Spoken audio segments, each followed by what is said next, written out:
everybody. This is Michael Kaiser. And I'm John Wilson. And welcome to another exciting episode of Make Ours Marvel. This is episode 5 of the show where we're finally getting into, the spread. Marvel had Fantastic Four, then they had the Hulk, and then in June of 1962, they released several monthly superhero stories as the beginning of regular series.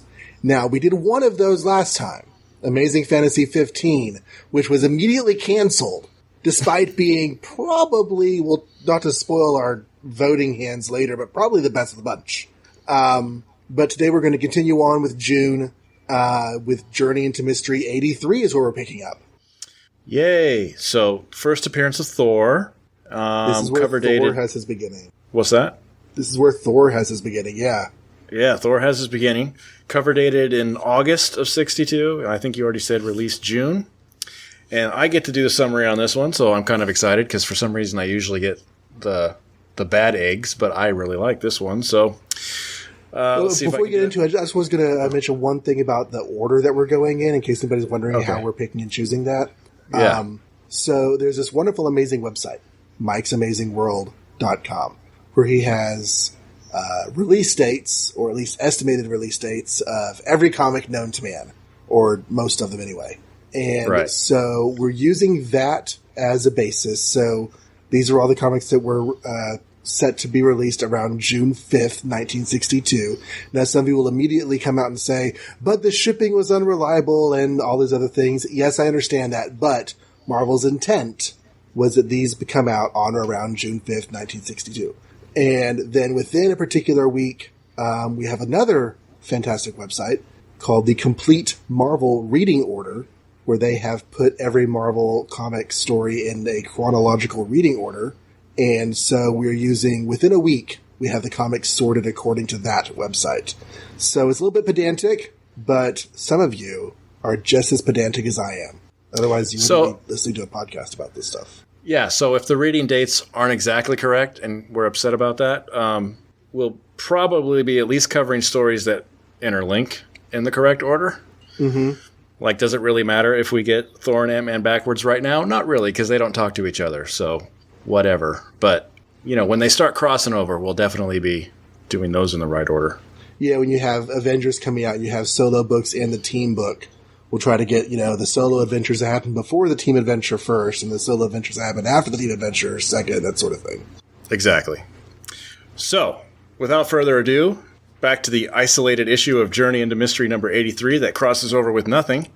Once again, for those new to the show, we try and do a synopsis blind without looking.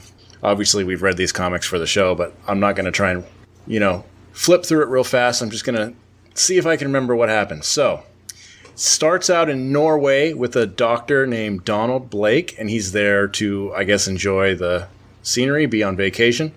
And as he's looking at the beautiful scenery behind him, a spaceship lands, and out comes what will later be known as the Saturn Men, or the Men from Saturn. They're these huge, blocky creatures that kind of look like if the Thing and Easter Island had babies. This would be the Saturn Men. So they come out and immediately, like all aliens so far in the 60s in Marvel, they start boasting about their powers. They rip trees out with their bare hands, and they jump off cliffs and don't die. And they talk about how amazing they are and how weak the humans are. And while they're doing all this, an old man happens to oversee them, and he runs back to the nearest small village in Norway and says, "Oh my gosh, aliens. Or, oh, there's an iron giant." And they're all like, "Forget you, old man. We don't believe you." But Donald Blake kind of believes him and decides to just go check it out. And, of course, once he gets there, he finds them. And, unfortunately, they see him or hear him spying. And so he runs like crazy, finds a cave to hide in. But now he's stuck because if he leaves the cave, they'll find him and kill him. And so he desperately looks for a back door. He can't find anything. So, in frustration, he kind of sits down and leans against the wall, which turns out to be a fake wall. It opens up, and inside he finds a walking stick. He doesn't really know what to make of that. He takes it. He thinks, maybe I can use it to, leverage some of these rocks out of the way and find a way out the back end. But he tries that, and of course it doesn't work. So out of frustration, again, he smacks the stick against the wall and turns into the Norse god Thor, the mighty Thor, which he finds out by reading what is now a hammer. The stick turned into a hammer, and on the side it says, if you're worthy, you're going to be Thor if you use this thing. So he instantly realizes, now I can just lift the boulders with one hand, tosses them aside, goes out the back, and spends some time with his newfound powers, his newfound look. He learns that he can, all the things we know Thor can do. He's really strong. He can throw the hammer and it comes back to him. He can control the weather. And he also finds out the bad part is that if he lets go of the hammer for about a minute, he automatically turns back into Donald Blake. Anyway, while he's trying to figure all this out, the Saturn Men decide to come full force, show up. The army comes to meet them and, of course, are getting their behinds kicked. And while this is happening, Thor overhears that and decides to go lend a helping hand. He completely annihilates them, the Saturn Men. They have no chance. They throw robots at him. They throw guns at him. They throw cages at him. Nothing works. He just wipes them out, and they run away. And the army's like, wow, what made that happen? And they look around, and all they see is little old Donald Blake. And they decide it couldn't have been him. And then Donald's sitting there going, well, for now, I'll just be Donald. But when the world needs me again, I can be Thor. The end. Mighty Thor. Yeah. So, very good. You remembered a lot more detail than I did. I don't think my Tales to Astonish recap is going to be as complete as yours. I actually just... mine wouldn't be either, so don't worry. We get another actual superhero. Like, we talked about how these have mostly been monster books and, like, under the radar superheroes, but Thor's a full on superhero like Spider-Man was, without the mask, but doesn't need the mask because he turns into a different person, completely different person. So yeah, really fun too. I think I read or heard something like Stan was like, "How do you top Hulk?" Well, you make a god. That's how. So that's kind of where that came from, I guess. He decided to just use Norse mythology. It's interesting because they'll get some letters about the fact that they're using gods. And, the only way around that is we're not talking about gods in the religious sense. We're talking about gods in the mythological sense. But I know people who consider themselves adherents of the Norse religion. I wonder why he picked Norse particularly. And I've never found any reason one way or the other. But, like, for me, when I was growing up, I was kind of into this stuff. But I think I was more into the Greek gods were more popular to, as far as what I knew. Well, the Anglo-Saxon area owes a lot of like Tolkien and a lot of the high fantasy that we consider now has its roots in Norse mythology. Right. So more so than Greek and Roman. Right. So that's probably why. More well-read than I was as a child, I guess. I probably wouldn't know anything about Norse mythology except for Marvel Comics, to be honest with you. So. Love this cover. I think Kirby, love or hate Kirby, I think he's, like most artists, probably better with some characters than others. Mm-hmm. And I think he's great with Thor and Captain America and guys like that just, they want to put their fist in your face kind of guys. I guess Hulk. The cover really is good, extent. But there are some awkward Thor poses throughout the story inside. There are, but I don't know if that's just, he must be overworked at this point. Like, every book we've covered except for Spider-Man has been Kirby, and even that had a cover by Kirby. Right. So it's like just amazing the content, the output that this guy was doing, and still mostly pulling it off. There are some issues that aren't as good as others, but I would say there's a lot of great panels in this story, and also just some clunkers. But there's a lot of good art in this. There's just some places where I'm looking at Thor and I'm like, really? Really? That's the Thor picture we have here? The aliens, they look like they're out of those comics that Reed showed to the Skrull Captain. Yeah. Are we having alien fatigue yet? Or they're not going anywhere. In fact, we get a new trope in this issue because in addition to the aliens... Oh, no. Sorry. Next issue. I got my brain confused. There's a new trope next issue because we're going to have commie bastards. Oh, well, yeah. They did that in Hulk already also. But that's right. We had commie bastards in Hulk. We had... the Gargoyle. You could kind of say we had commie bastards in Fantastic Four because that was the motivation for the origin, but I don't know if that's worth counting. Yeah, they don't really say it. They don't say anything, so... Yeah. But you got to get to the stars before the Reds do. But this, okay, so how many times now? Maybe it's only been a couple times, but Toadmen came, and they always start with a scouting party. That's like Stan's go-to. Let's have 2 guys land, demonstrate how amazing they are with their magnet powers, or in this case, their ray guns and super strength. Who else have we had? We've had to have more than just 2. I feel like I've read this at least 3 times. We're going to have more. Okay. We had the Maybe Skrulls. that's the problem. And the Skrulls. Yeah, there you go. So there's 2 more.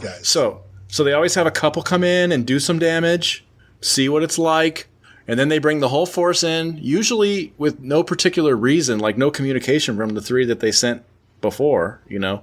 Mm-hmm. It's always just, you guys go first and then count to 10 and we'll come in later to really amp up that force story, right? Yeah, and then it's the same thing. Then the superhero comes in, beats them all, the end.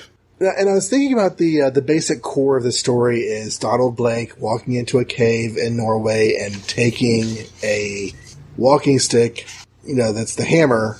It's not his. No. He just picks it up and he takes it with him. Now, of course, later all of this is going to get retconned. It's not actually Donald Blake, it's Thor in a human disguise. But for right now, this is some dude on a vacation stealing stuff from another country. And if the people in Norway were maybe some other skin tone, because usually white people stealing from brown people is done in stories all the time, right? But we're not in Mexico or the Congo or Tibet. We're in Norway. But for some reason, I feel like it still qualifies. He's just going into this Norse cave and saying, "Oh, I'll steal this." Well, I'll argue on his behalf and say he was going in that cave to run away from aliens that were trying to kill him. And and yes, there is a false wall, and inside, I didn't really describe it very well. There's this rock coffee table sort of thing with the stick on it. So it's not just a stick laying on the ground. It's like a presented walking stick, right? Like it's important. I bet there's probably a light shining down on it. And he does take it, and he does try and use it futilely to move this huge boulder with it. But we could argue that maybe if he did escape, he'd then say, "Hey, guys, I found this awesome discovery in this cave that you may not know about. Do you want to put this in a museum?" We don't know. He may not have taken it home. I don't know. And so he turns into Thor, and he finds the ever so famous inscription on the back of the hammer. "Whosoever holds this hammer, if he be worthy, shall possess the power of Thor." Which is fantastic. Yeah. In English, not in ancient Norse. Or is it, and he can just read it and not realize that he's actually because he's Thor. Right. Loki would say, "I didn't know he could read." So but just in this comic at all, do they talk about him being lame? As in, he has the walking stick. He has a walking stick before he finds the walking stick. On these first couple panels anyway. But does it say anywhere he actually has a... It describes him as a frail figure in the first panel. Yeah, and he looks frail. He looks like... he's not like Hank Pym. Hank Pym is like a supermodel handsome, and this guy looks like he's kind of bent over and skinny and the hat's too big. Yeah, I'm just looking through, and you're right, because I'm used to the lame Donald Blake being the standard description, but... Yeah, they don't do it. So maybe they meant to do it and forgot. I'm going to say that's what they meant to do, because they certainly drew him that way. Mm-hmm. After leaving the cave, Thor just sits there and starts thinking about all the stuff he knows about Thor. He's trying to just, expound the plot and the narrative when magic blasts him out of nowhere and turns him back into a normal human being. So do you think that the big panel where he's lifting the boulder with one hand is the worst panel? Is that the one you were talking about? That is definitely probably the one that stands out the most. I agree with you on that. That was not so good. I did find use of the word lame on the last page, so I'll put that when we get there. Oh, okay. It's just weird. It's an awkward angle. His face is just so doofus cheery. The handle on this thing is so long. Right. And then whenever he's outside and he's kneeling there on the ground, I don't know, that looks kind of weird and strange. I do like that he takes the time to figure stuff out. That's kind of cool. And Thor's Day is named after Thor. And yeah, he doesn't just come crashing out of the thing and start fighting Saturn men. He doesn't know what's going on. So he sits down and tries to decide who he is and what was the mythology he read as a child or whatever he says. But I have read this before. I really like Thor, but probably more in the context of the Avengers. As with most Avengers, I haven't read a lot of their solo material. Mm-hmm. I, for some reason, thought when Donald Blake turned into Thor, he became Thor.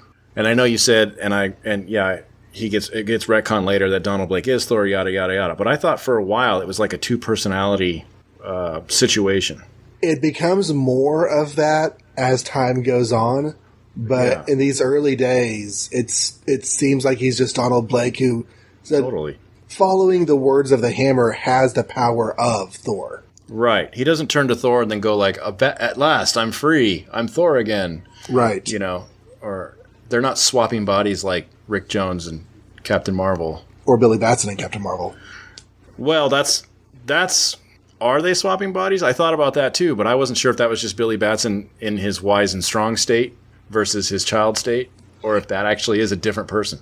I always thought it was a different person, but I'll be honest, I don't know the mythology of Captain Marvel nearly as well as I should. Yeah, I don't either. The thing that this origin establishes that is going to be around for a little while. It doesn't stick around very long in the context of 50 years of history, but for us going through these issues, we're going to have it for a while, and that is that different numbers of hammer taps can do different things. Yeah. And it's just... So that's it's monotonous. I mean, when you double-click your mouse, there is like a subroutine. When you click it once, before it acts on the click, it waits to see if there's going to be another click. And when there's not, it acts. Does the hammer have a subroutine of programming built into it? Or is this one of those one beep for yes, two beeps for no type of things? I don't know. So right now he stamps it twice to create rain or snow or lightning, and he stamps it 3 times to turn that off. If he stamps once, he turns back to Donald Blake. I'm pretty sure at one of these stories he's going to stamp it 4 times. Okay. So we'll have to write that down and start keeping track of whether he's consistent with his stamping.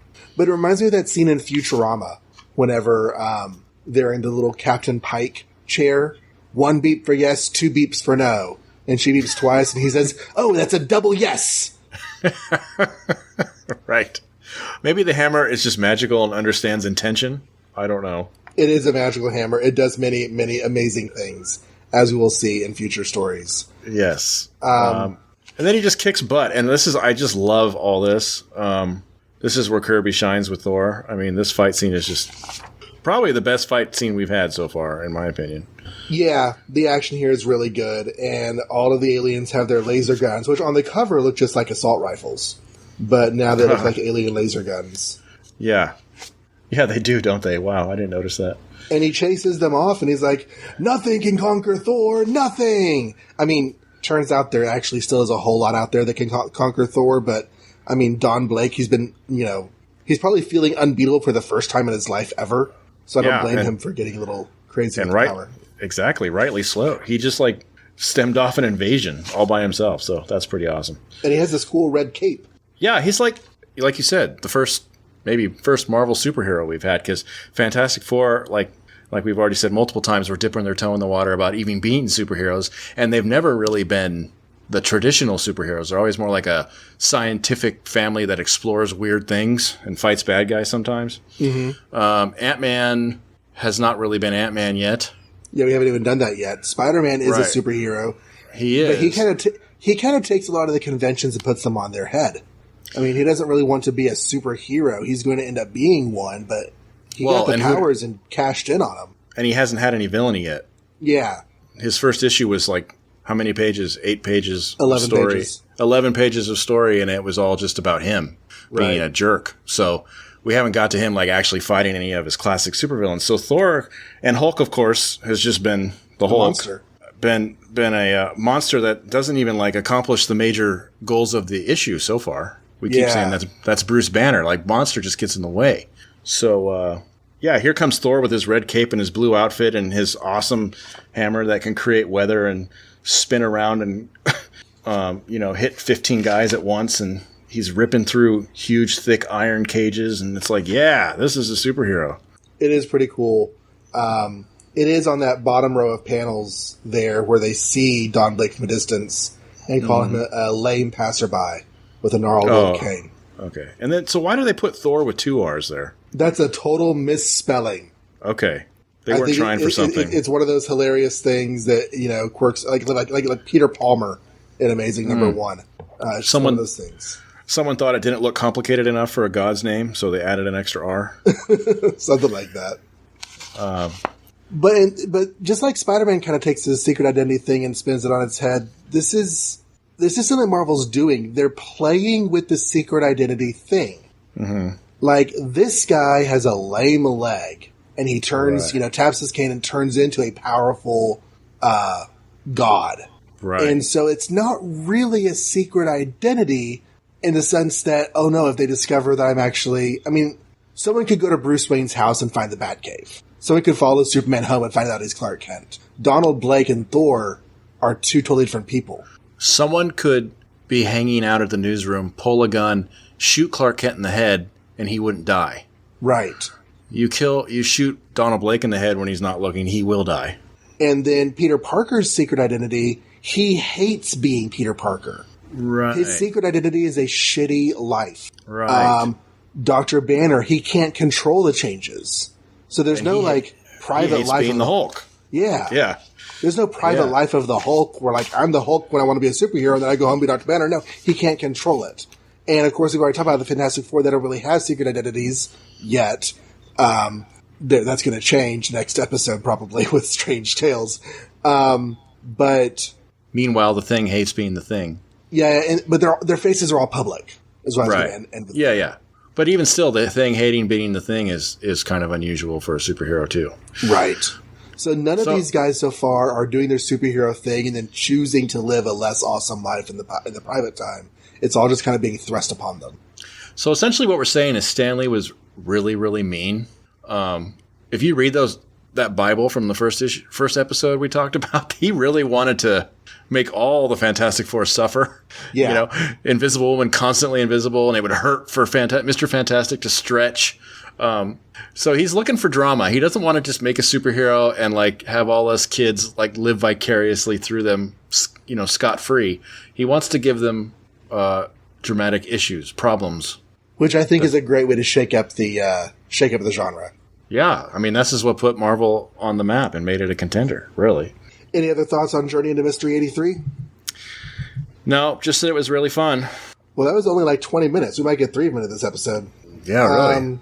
Next up, finishing out the first week of June 5th, 1962, we have Tales to Astonish 35. You'll gasp in amazement at The Return of the Ant-Man. Okay. Who? So, as we've talked about in earlier episodes, the Ant-Man had his start in a total one-off story in issue 27 of this series that, for whatever reason, Stan and Jack or whoever else decided to go back and revive as a superhero idea. So this opens up with Henry Pym deciding to recreate his old serums and store them away for a rainy day. He's also been studying how ants can communicate with each other because no one really knows, quote unquote, how ants communicate. And so he makes a helmet that allows him to tap into their frequencies of their antenna, because evidently if you have an antenna, you must use radio frequencies to communicate. That's not actually true, but we'll talk about that in a minute. All right, story gets underway whenever Hank Pym is hired to, I believe he's working with a team of people to make an anti-radiation formula. And he's in charge of the project, but each of the scientists working on the project is working on a part of it. So that if any of them were captured by a foreign power, no one will be able to give away all the information except for Henry Pym. And what do you know? Their scientific labors, their laboratory, wherever it is they are, gets invaded by some dudes with guns. The commie bastards of this story, if you will, have decided to come and get America's anti-radiation formula. Sure. So Henry Pym goes home. Does he go home? I forget. He goes somewhere. He shrinks down to ant size. And we get this whole little interlude of him rediscovering the ants and playing with the ants and relearning his powers. It's sort of hey, look, it's Ant-Man. And then he goes back to the the place and stops the bad guys. I don't really remember many more details beyond that, but I don't really know if we need more details beyond that because that's the basic gist of the story. You pretty much got it. Yep. Okay. I thought you were going to say you left out a couple of major things. Well, yeah, you forgot the part where the Fantastic Four showed up, but no, just kidding. Oh, darn. Nothing happened. One of the things that I most like about Ant-Man, that I think was probably one of the most appealing things, is the really cool perspective art that we get showcased on the cover here. Mm-hmm. The perspective where we're down here tiny looking up at stuff that's super big. I think this is one of the cool things about stuff with tiny characters. Honey, I Shrunk the Kids had a lot of fun with it. The Planet of Giants Doctor Who story had a lot of fun with it. Mm-hmm. And actually, the Planet of Giants Doctor Who story, they were wanting to make that story from the very beginning of the show. Like, Planet of Giants was one of the opening story ideas whenever they were coming up with ideas for the show. They just didn't get up making it until the end of the first production block, i.e. the beginning of the second season. But yeah, so we get a little, I'm just opening the book here, we do get a little bit of recap from issue 27, only for like 2 panels. Okay, so to me, Marvel, I could be wrong because I've never made a list where we count all this, but to me, Marvel has way more smart people than most universes. Like super scientist kind of smart people? Yeah, I'm not talking like the 7 different kinds of intelligence or anything like that. I mean like the stereotype, I like Bunsen beakers, and inventing things kind of intelligence. And almost everyone so far. Well, yeah, everyone except, every book we've read has somebody. Reed Richards is super smart. Peter Parker's super smart. Bruce Banner's super smart. Don Blake is not really talked about in the first issue, but he's like one of the best surgeons in the country. Oh, that's true. But he's not a scientist, so yay. He's a medical scientist. He's a medical scientist. So that's my point, is I'm wondering, because I don't really know all the different kinds of science. You can't just say I'm a scientist. You probably have a field of study, right? Oh, in Marvel, you totally can. Well, that's what I'm saying. So Reed Richards, we just assume he's smart. They don't really have him doing, well, they will eventually. But in the books we've read, I don't know what he's done other than invent a rocket that didn't work. But we assume that he had something to do with the tower he lives in and all that. So he seems to be like a builder kind of guy. Dr. Banner is an expert on radiation, apparently, which he used to try and make a bomb, and he can also fix the gargoyle and stuff. And then we have Ant-Man here. I don't know what science it is where you're trying to make yourself shrink and grow. I assume that's a very specific field. Biophysics, I believe. Biophysics. Okay, biophysics. And then he's decided, that Auntie was really nice to me the last time I was in a comic book. I should learn how to talk to him. And he just becomes like this expert on how ants communicate and creates the Ant-Man helmet that we all know and love that helps him communicate or translate their signal into human speech or something that he can understand. That's got to be a whole different family of science, I would imagine. So he's got 2 going on right now. And then we know he invents Ultron later, so that's robotics. This guy is he like the smartest person in the Marvel Universe or something? I don't know. He might be. He just decides something and he can do it. It's kind of the power of the plot, though, right? Yeah, but then these long-term characters, you've got to kind of come to some sort of reconciliation with that. Because, it's easy to gloss over the notion that Henry Pym threw away the serum and then recreated it. It's kind of not really a huge part of the origin story, but he says at the bottom of the first page, "This will be a great boon to mankind." I don't remember that really being any inspiration for him. Like in the first issue, I think he was just like, I want to do this because it's cool, and you science people are laughing at me. Right.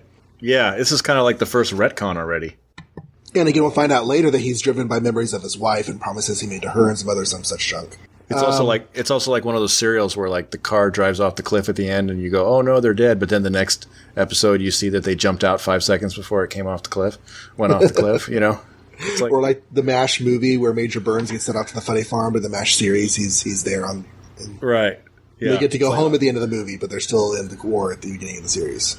It's like, I will never make the serum again. Well, but I made these. So I want to just put a pin in, or I don't know. I don't know what else you have to say about this issue, but I don't have a lot. Yeah, there's not a whole lot here. I did look up and found out that ants actually use 4 different kinds of communication, none of which are radio frequency. They use scent with their pheromones. They actually touch each other They use body language, and they can scratch their legs against the carapaces or against each other to make sounds. Okay. These are different ways ants actually do communicate. I don't think that his helmet is going to tap into any of that, but we're going with the helmet. I like the helmet panel where it's like, vibrations, just as I suspected. The antenna do give off electric impulses, and then it shows a picture of like his antenna like shaking, and the sound effect is twang. Something like twang, all right. That's just weird. Anyway, according to the Time narration, he's had long months of work developing his Ant-Man persona with the helmet and the costume and everything. Mm-hmm. Then a few more weeks since receiving this assignment to the anti-radiation formula. So it's been a while since issue 27.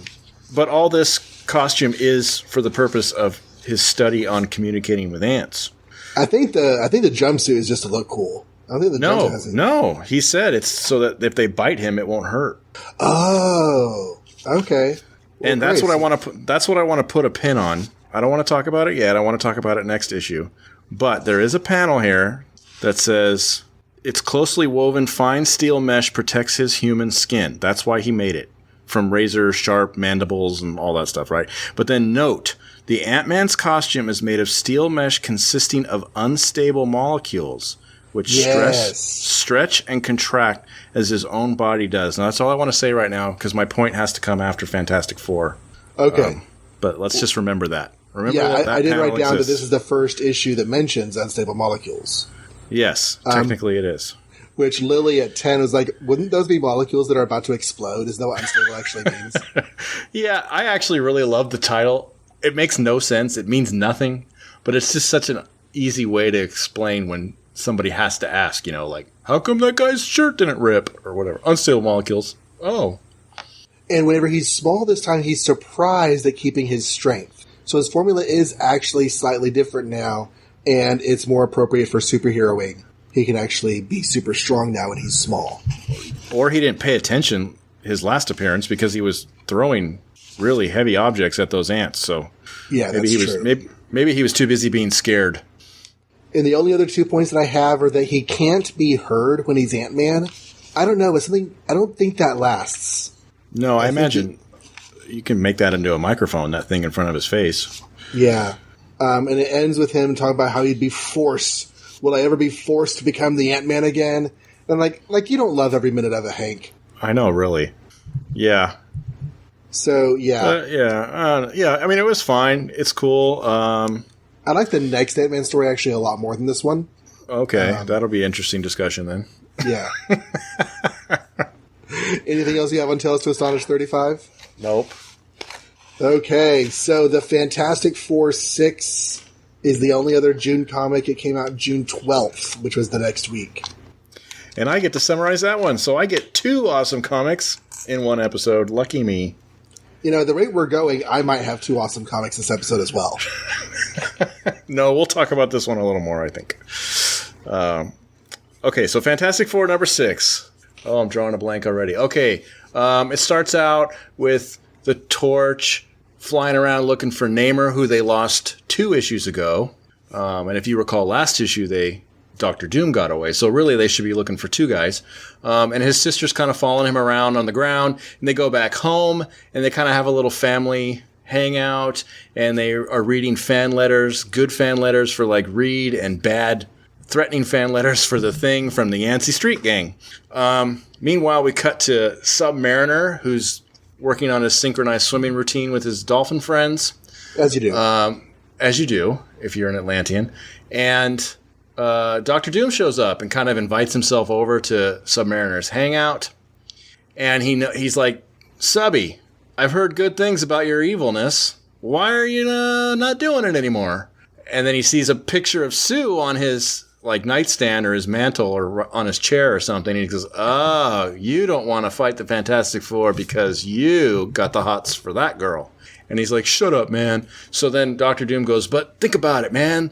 They killed all your people. The humans tested bombs underwater and all your people are gone. And Namor's like, oh, yeah, that really does make me mad. So I'll tell you what, I'll help you out as long as we don't hurt Sue. Dr. Doom's like, cool, man. I got this awesome magnet thing. Let me show you. And he shows him, and it's like a remote-controlled magnet that flies around, and it connects to some statue's head, and it pulls it out of the ground, and it's a super huge head and stuff. So it's like really impressive. And he goes, now we're going to plant these where I tell you to, and then we're going to have a cool plan. And they high five, and it cuts back to the Fantastic Four, and Johnny is like snooping around Sue's bookcase and finds a picture of Namor in her possession. So they both kind of like each other, I guess. And he's like, what's this? And he tells the other guys, and they're all like, what's this? And just as they're trying to interrogate her about it, who shows up through the window but Namor himself? And he's like, hey guys, so I've been really lonely lately, and I think I just want to declare peace with you so that I can have friends. And they're like, yeah, right. And they try and fight him, but Sue stands in the way because she thinks he's got a hot swimmer's bod. And then they're looking around the building to see if he did anything to it. And just when they decide maybe they believe him, Namor says, I'm going to take Sue for a walk in the park. But before that can happen, the whole building starts shaking, and they look out the window, and Dr. Doom is in a ship, and he's pulling their building off its foundation and tugging it along with him into space because Namor planted magnets in the basement. However, the plan was that Namor take Sue for a walk first before Dr. Doom took the building into space. So now Namor's mad too because he's not only trying to kill Dr. Doom's not only trying to kill Sue, he's trying to kill Namor. So now my enemy and my enemy is my friend. So they scramble to get their space helmets on and stuff, and all the Fantastic Four members try and stop Doom's ship somehow, and they all fail miserably, and they're all injured in the process. And Namor's like, hey, do you got a water tank around here or something? And they say, yeah, downstairs. He jumps in the tank. He comes to full strength, shoots out the window, and punches his way through Dr. Doom's ship, makes his way to the console where Dr. Doom tries to electrocute him, but he can absorb electricity like an eel, and he shoots it right back, which makes Dr. Doom eject out of his ship and land on a passing meteor, which takes him off into space. And then Namor pilots the ship back, returns the building to where it's supposed to be, takes the magnets and the ship and dumps them in the water and says, I think I'll just take another day off for a while till I figure out what I want to do. The end. Wow. Yeah. That's pretty good. I have to say I'm impressed. Thanks. I always feel like I'm not going to like this issue when I'm going into it. I don't know why, but there's something about, we had Subby and then we had Doom and now we're going to have them together. But I actually really like this one. I think it's a pretty cool story. I do too, yeah. And, the diabolical duo on the front. And I just want to clarify, every time somebody says da-da-da duo, they're riffing on Batman and Robin, right? Every single damn time. Yeah, I would agree with that. Yeah, just making sure. Okay. Their secret headquarters is no longer secret. The Human Torch is heading for the Fantastic Four skyscraper headquarters. Oh, wow. I didn't even notice that. Yeah. And he actually was looking for Dr. Doom. Namor is sort of... Oh, he was? Yeah. Wow. Well, I got that wrong. It's all right. That makes a lot more sense, actually. Because why skip an issue? Namor is almost incidental to the story that Dr. Doom just happens to go and get him and say, hey, help me do this. And it seems like his only use for Namor was to just get the magnet installed in the building. That's the only thing he used him for? Right. It seems really like you could have... Well, maybe he wants to kill him. Oh, maybe. More threat. He apparently hates... Be out of his way. He hates anything with powers. I mean, that's why, so far, we have no reason for him to have animosity towards the Fantastic Four other than they can stop him. Mm-hmm. So, same with Namor. Namor could stop him and has been known to hate tyrannical dictators in the past. So, that's what I figured. But otherwise, yeah, I thought the same thing. All you have to do is, you could have anybody who lives there put a magnet on in the basement. But I don't want to skip over that because I didn't put this in my summary. I sort of just did it real fast, but they introduce a couple cool concepts here. One, you need a special Fantastic Four belt to access the elevator that takes them to the top floor. I love that. Which is awesome. Yeah, I'm not sure, I don't even know how many times we actually see it being done, but I'm assuming that every time they go in from the ground floor, they have to do this. And I know about it because in my Spider-Man collection I had when I was a wee tot, Spider-Man tries to go visit the Fantastic Four and he can't get in because of the beam. He doesn't have the beam. Yeah. So, it's just one of those things that's always there in my head, even if we only see the comics 5 times. Yeah. And then this is one of my favorite things about the issue more than the plot is I love this part where they're all just hanging out, because this is maybe the first time where even if they do take a couple jabs here and there, they don't break out into full-on assault of each other. Mm-hmm. They're like actually just kind of settling down a little bit and being a little more fun to read, more like a family. No one is telling anybody to shut up or throwing couches or boar heads at them or whatever. And I like that they're getting fan mail, because that goes back to I think our last episode or a couple episodes ago where we talked about how the Marvel Universe always feels like more of a real world to me. Mm-hmm. And it doesn't hurt when these heroes actually have popularity. Like they're the celebrities of this universe, you know? Yeah, it's almost like they're trying to find ways to make these characters less cardboard cutout. This is not the Justice League of America. Look, our heroes are just sitting around doing nothing, and Reed randomly decides to go help a sick child. Yeah, he gets a letter. So, see, I skipped over all that because, I don't know how detailed we want to get on these synopses. Oh, we don't have to, yeah. Yeah, but, like, he gets a letter, and it turns out it's from a sick kid who's just across the street in a hospital. So it's like, hey, I'm just going to stretch out my building and hang out. So here's where let's put a pin in the Ant-Man unstable molecules thing comes into play. Right. Because the kid asks, one of his questions in the letter was, how come your costume stretches when you stretch, Mr. Fantastic? And he says, the reason my costume stretches to any length that I do is that it is woven from chemical fibers containing unstable molecules that shift in structure when I affect the change, which we assume also applies to Human Torch, Visible Woman, Ant-Man. So when I was a kid or growing up, for the longest time, I thought Mr. Fantastic invented unstable molecules, right? Right. And then one day someone, and I don't remember who, told me, no, actually, Hank Pym invented unstable molecules. And I was like, wow, cool, go Hank Pym. I always just assumed it was Reed because he's like the designated smart guy of the Marvel Universe, right? But now I don't know. It's almost like they have no communication with each other. They just both happen to have unstable molecules now. And neither one of them claims inventing it.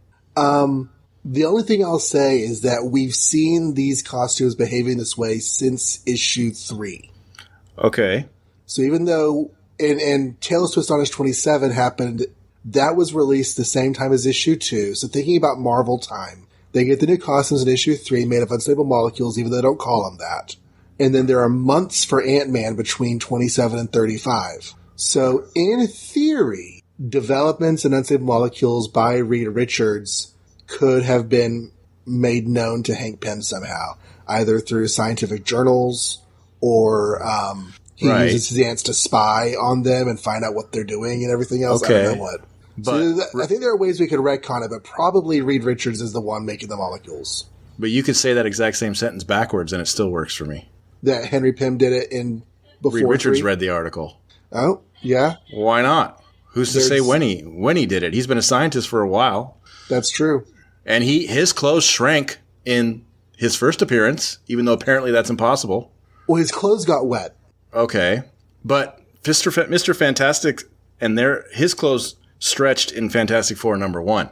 So they're wearing unstable molecules to space, which makes sense. Because, hey, if you have this fabric and it exists and it never rips, why not wear that to space, right? That's true. But so then I'm just thinking, like, there's release date people like you and me, and then there's chronology people. Why couldn't Ant-Man 1 and 2 take place before FF #1? There's nothing that says they don't, or vice versa. Yeah, I mean, it really could go either way. So maybe they'll say it eventually someday that Reed Richards will have claimed that he invented it. Maybe that's where it comes from. And I think usually in the future when people need unstable molecules, they go to Reed. Yeah. But I like the notion that just because they haven't said, or rather, because they haven't said, it could very easily be Hank Pym as well. Yeah. It's definitely not Bruce Banner because his clothes always get ripped by the Hulk. Yeah. And plus that would be 3 different areas of study for Hank Pym, so maybe we should give Reed Richards something to be a genius about. Another element that's important that we don't want to gloss over is the introduction of the Yancey Street Gang. Yay, that made me really happy. Now, they're going to do lots of retcons with the Yancey Street Gang and Ben Grimm's relationship to it. But for the longest time, it's just these kids in the corner. We never see them, and they're always mocking Ben Grimm. It feels like this is not the first letter he's gotten from them, even though it's the first letter we've seen. I've heard from those mealy-mouthed braggarts before. They get their kicks out of trying to rile me. Yeah. The letter they sent was, if the thing will meet us on the corner of Ashby and Main Street, we'll knock that chip off his shoulder and make him like it.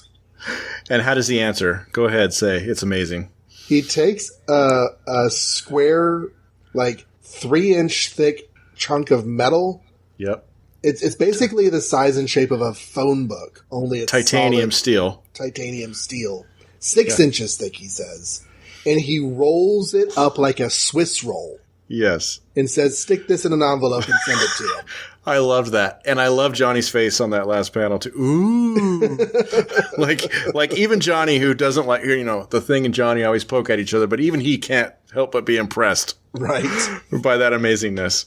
But yeah, Yancey Street is it seemed like it was Stan's just shorthand for anybody who grew up on the streets or was streetwise or street smart. Because not just the Thing, but I swear Nick Fury, old school pre-Samuel L. Jackson Nick Fury used to say Yancey Streeter all the time or something. Anybody who chomps on cigars and doesn't talk with perfect English knows about Yancey Street. Okay. Not sure why. But we should talk about Sue and Namor. Okay, yeah. Good stuff. She does not want to. At the first conversation, they talk about how Namor is a terrible guy. She's like, no, I think he's just misunderstood. And I was just going to write that off as human compassion rather than a romantic attraction, except that she does have the photograph of him hidden in her room. So that really does seem to imply romantic attraction. But regardless, it is still as nice that she kind of figures out a difference between Doom and Namor, because there is a difference. Yes. They're not just one-dimensional villains. They both have completely different intentions or motivations. And I do think it's cool, because when Namor first showed up, was it number 4? We kind of joked that Sue had the hots for him, because I knew later she would. But I didn't realize it happened so fast. Wow, really? Next appearance, they have traded pictures. Yeah, which also makes you kind of wonder when that happened. Obviously, there's 2 months in between each issue, so plenty of time for her to have encountered Namor since then. But I don't even know. They may not have given them to each other. They may have just found pictures of each other somewhere. Oh, that's true. I don't know. But his encounter with Sue that we saw was, I will not kill humanity if you'll marry me. And I'm 100% convinced that in all of these early comics, marry is a euphemism. Yeah.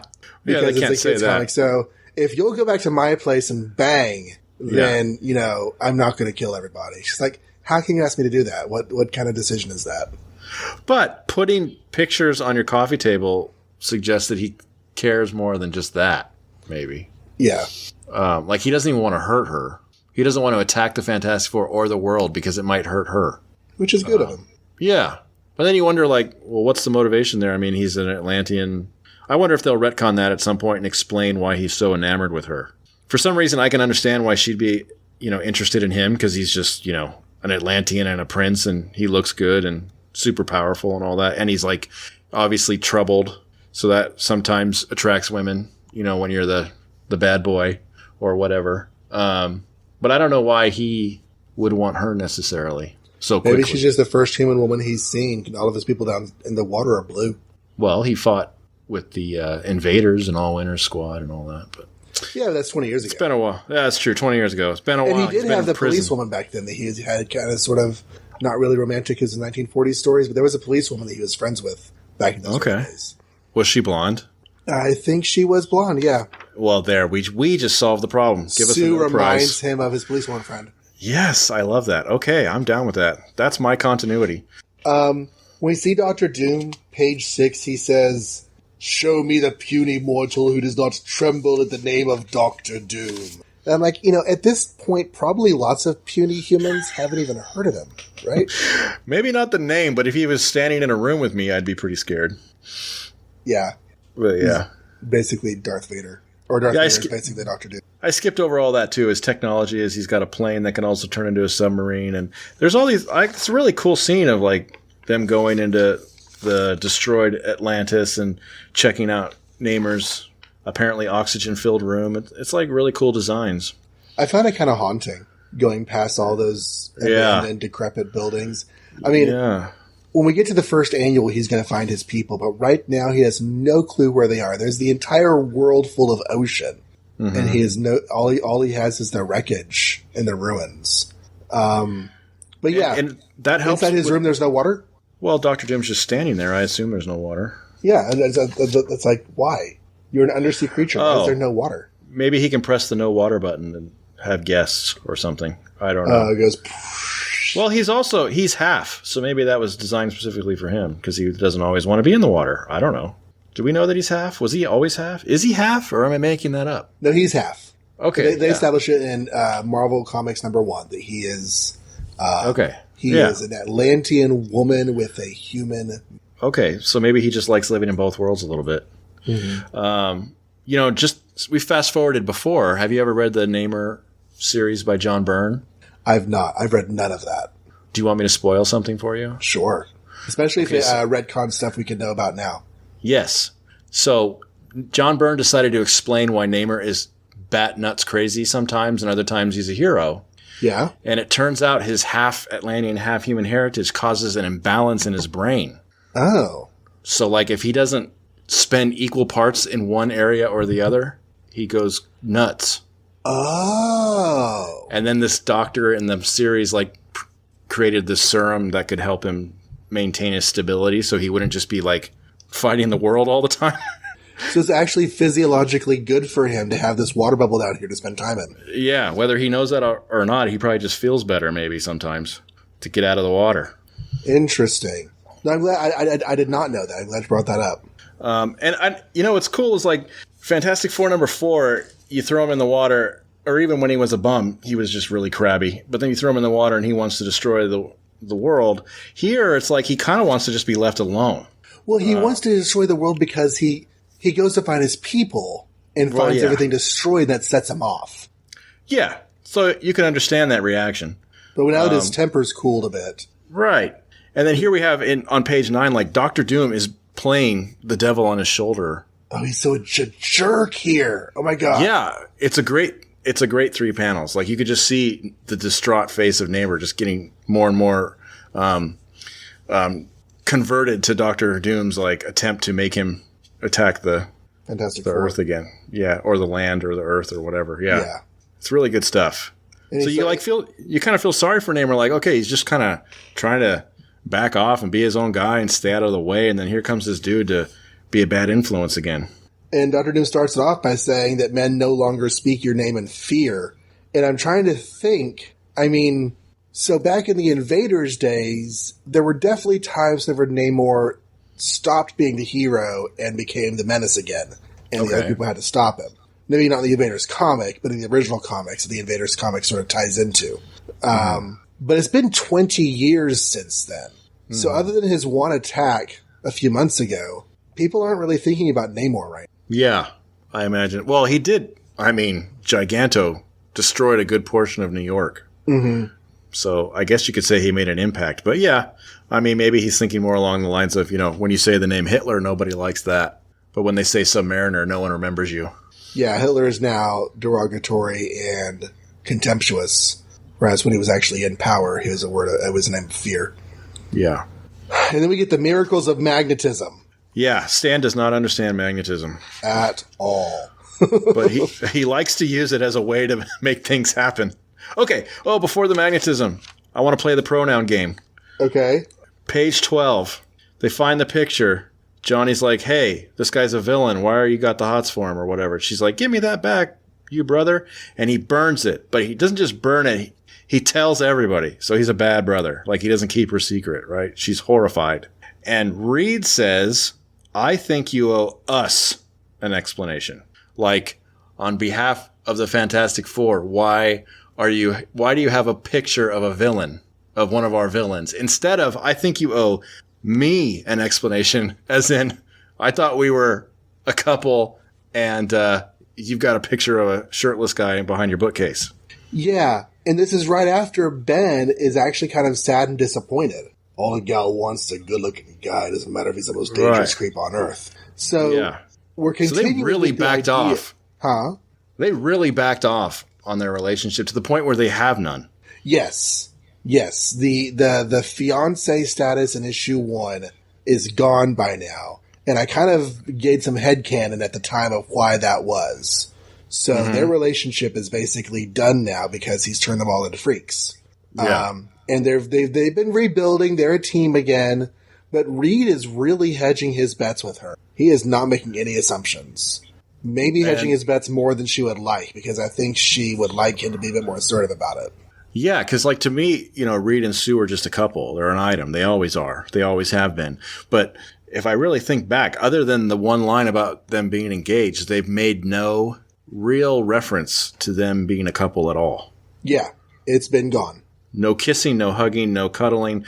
When Dr. Doom took Sue as a hostage, it was very business, like, okay, be careful, pal. And she's like, okay, buddy. Yeah, there's just nothing. There's not even a hint that Reed even thinks she's interesting. And they're going to get re-engaged in the future. And at that point, it's like all hearts and flowers after that. But there's part of it is the way Stan Lee handles engagement in comics is like, you go from thinking a person is interesting from a distance to engaging to be married.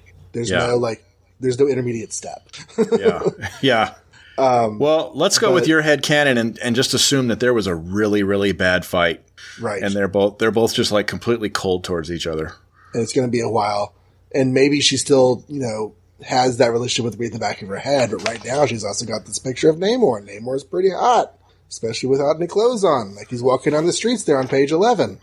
Well, that's a good scene. If there is any hots for Reed, she has no mention of it in this issue, which you think she would. Like her only concern is that 1, the Fantastic Four don't kill this guy that she's into, and 2, that she's into a guy that the Fantastic Four won't approve of. Right. She never says anything like, I hope Reed doesn't get upset. And Namor shows up, and everyone immediately goes batshit. Now, I understand it's Namor, but their thought is, he's put a trap somewhere in our building. I mean, which is true, but how that? Where did they get that idea? He comes in and says hi, and they're like, "Oh my god! Search all the floors, Johnny. You take those floors, I'll take these floors." Yeah, and right before that, Johnny, I really like this. He makes a flame circle underneath Namor's feet to drop him. And then Namor's like, yeah, but I can fly. So that was really stupid. But then there's this panel where he's like, my flame has run its time limit. Mm-hmm.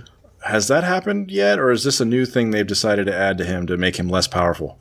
I think this is it. And it becomes a really common plot trope and a plot mechanic device. Oh, yeah. In Strange Tales. Oh, yeah. It's horrible. But here, I think this might be the first time that his flame has run out. And what has he done? He just lit up, flew around Namor, burned through the floor, and oh my gosh, I have no more. And he calls it a time limit. Like this is a thing that he knows about. Right. Yeah. I wonder what the time is. 30 seconds, an hour, whatever. Anyway. Usually it's more like a strength thing. Like he just runs out of flaming energy. He just can't do it anymore. Yeah. He runs out of gas and needs to eat charcoal or something. So... the building flies up and Namor realizes he's been double-crossed. And like you said, Doom's just trying to get rid of Namor with them. And that's his entire plan, to get Namor in the building with the Four, get rid of all of them together, rule the world. Yeah. So other than the science, it's a pretty good plot. And the miracles of magnetism. Yeah, and ripping a building off the foundation and that not having any issues with putting it back later. All that stuff. It is that such drives me crazy. Thing. It is such a thing. I know. The plumbing and the electrical, and forget the dozens of feet of foundation. I know. I would love for there to be an issue someday in some movie or something where the superhero puts it back and then the tower just falls over and crashes into a whole city or something. That'd be hilarious. I'm not saying that putting a building back into its place is like reattaching a brain to a brainstem, but there definitely is a lot of complexity going on there that you have to reconnect. I mean, it's not just insert the slot. Yeah. Not to mention, I assume, just for the sake of story, that this magnet somehow envelops the entire building so it doesn't crumble apart from the pressure of a jet pulling it in the first place. But But that's just comics. It's just comic science. That's just comics, yeah. Superman lifts stuff all the time that doesn't break for some reason. So Johnny flies out into space, and it seems like such an idiot move. But then I remember we have talked before about how limited the casual kid's understanding of space was at this time. Or Stanley. Yeah. Also, well, Stanley knows that it's a vacuum. Yeah, he at least has that down. But they also have all the windows open, and the only protection they have is air helmet thingies. Right.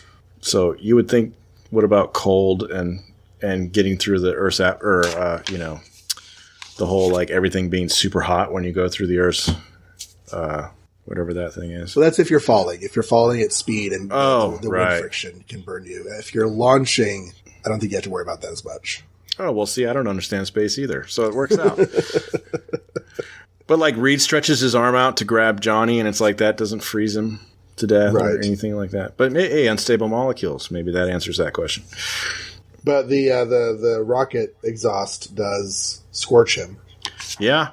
And they just have all the straps like lying around. Look at that big strap nest they put him in there. Well, they have really crazy hammock. They have the helmets lying around too. I guess they were planning. I guess they do have a rocket in their building. Yeah. They're geared for space travel. You could argue they're geared for space travel. I love how like kind of calm Namor is through this whole thing. Like this entire issue, and maybe that's why I feel so bad for him, is because like nothing seems to really. He's sort of just wandering through it in a way. Like I haven't decided if I'm a good guy or a bad guy or what I am. So I'm just in the now. I'm in the moment until I save everybody in the end. Mm-hmm. But even like when Doom double crosses him, he's not super upset about it. He's kind of like Vulcan about it. Like, well, looks like I got double crossed too. Oh well. He did call him a dog though. Oh well. And I'm running out of things to say about the comic. I mean, this is Doom appears to die. I really hope that they don't just have him appear back and not explain what happens, because he manages to snag onto a meteor that's going into space, as far as I can tell. Or was it going towards Earth? No, it's going out. It's out away from Earth, out towards the space. So if he doesn't run into like an alien, well, shoot, Earth's being attacked by aliens every 5 seconds. That's probably what's going to happen. Yeah, actually, that's exactly what happens. Okay, there you go. Because for a while we have a series of deaths. Doctor Doom dies at the end of every adventure. In the next issue, the cool part of the story is finding out how he survived the last issue. This is an idea in comics that just doesn't happen as much anymore. You don't really have any, how did your villain get from there to here? It's just, this is the villain showing up. But they did it a lot in Fantastic Four and Spider-Man. Yeah, and Batman. And Batman. Joker. Oh, yeah. At least his first, 5 appearances were all these elaborate how did he live things. And then eventually it's like, the Joker didn't die. But they don't explain how. And then Namor is just, done. He helps him re-land the building and he flies off. Perhaps someday when I'm no longer haunted by bitter memories of my lost people, I may return. But until then, this is where I belong. In the sea, which is my home. Right. And then we'll see him, in 2 issues, probably. So, as we end the story, Doom is believed dead. And relations with the Submariner have ended rather peaceably, actually, which is kind of unexpected. Yeah. With him helping them defeat Doom and guiding the building back into place. And for Namor's part, he seems like he might be feeling less hostile. He's just hung up on the memories of his lost people, which is understandable. Yeah. And that's really the Fantastic Four. You have any other thoughts on this that you want to mention before we go on? Or before we wrap up? No, just that I like this issue a lot, too. So we had 2 out of 3 issues that I thought this episode were pretty dang good. Okay, so then we have our June 1962 top and bottom picks. Oh, boy. So what's the range here? So we have Amazing Fantasy 15 and everything we talked about today. Well, man. When we were reading Amazing Fantasy 15, that was definitely my answer for best pick. Mm-hmm. But then we kind of read Journey into Mystery 83, and I really liked that a lot, too. So I'm still going to give it to Spider-Man because top to bottom, that was the best story Stan has given us so far. I mean, with Thor, I think I mostly liked it because the fighting was super fun. Mm-hmm. But it's definitely missing the motivation factor. Whereas Spider-Man really hit home on, really fired all cylinders on who Peter Parker is and why he is Spider-Man. And my least favorite, that's going to be easy. I'll just say Tales to Astonish number 35. Ant-Man. Ant-Man just hasn't been doing much for me so far, but what did I expect? Well, I actually had the same picks. Spider-Man was my top, and Ant-Man was my bottom. I did not dislike the Ant-Man return story. We didn't really say a whole lot much about it. There wasn't really a whole lot to say about it. It just was not as high as the others. No. And the origin of Thor and the Doom Namor team up are kind of competing for second and third place. There are things about both that are good. I think the Doom Namor team up is a better story. I mean, there's just more stuff going on there that's interesting character wise, but it's the origin of Thor, so it's like it's the origin of Thor. Yeah, like if you have Thor, right when you're about to read him attack the Saturn Man, and you put some Led Zeppelin on, you'll see what I'm talking about. Yeah.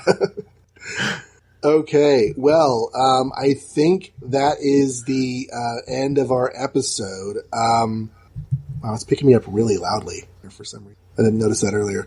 That's okay. So, what's our website, Mike? Are you asking because you don't know? No, I'm asking to give you a chance to say stuff about it. All right. Our website is makeoursmarvel.com, and there you will find a way to contact us with a handy-dandy form. Or if you don't like forms, you could do podcast@makeoursmarvel.com to use whatever mailer you want to use. Also on the website, though, you can find various ways to follow us, our iTunes link, an RSS feed, our social media links, and if you don't care about any of that, at the very least, go on there because I like to post pictures that are related to the show we're talking about. So if you don't know what it looks like when Ben Grimm and the Easter Island has babies, you will know if you check out this episode's show notes. So speaking of social media, Twitter and Facebook, you can follow the show on Twitter. You can follow and or like the show on Facebook. So we, as we're recording this, just in the last few days, have started hyping the show up on social media. We are in the middle of a countdown to the trailer, which, as you're listening to this, was weeks ago. But, you know, that's how things work. So just in a little bit of time that we've been talking about, we've had several people show their support and excitement for the show, or at least, you know, mild enough interest that they did something about it. So Robert McDonald gets the Cupid doll for being the first person to support the show. He liked us on Facebook first. That's great. Yay, Robert. My daughter, Lily Wilson, has also liked us. Two very long-time supporters of so many of my endeavors. So I want to mention Keith Mason and Ben Rush. We got a follow on Twitter from my longtime podcasting friend, Michael Bailey of the Fortress of Baileytude network of podcasts. Friend and frequent co-podcaster, Blaine Dowler of the Bureau 42 podcast network. Al Sedano from the Resurrections, the Adam Warlock and Thanos podcast. I'm also a regular number 2 guy on. We have someone that I met at DragonCon, but online he just goes by the 108th Sage.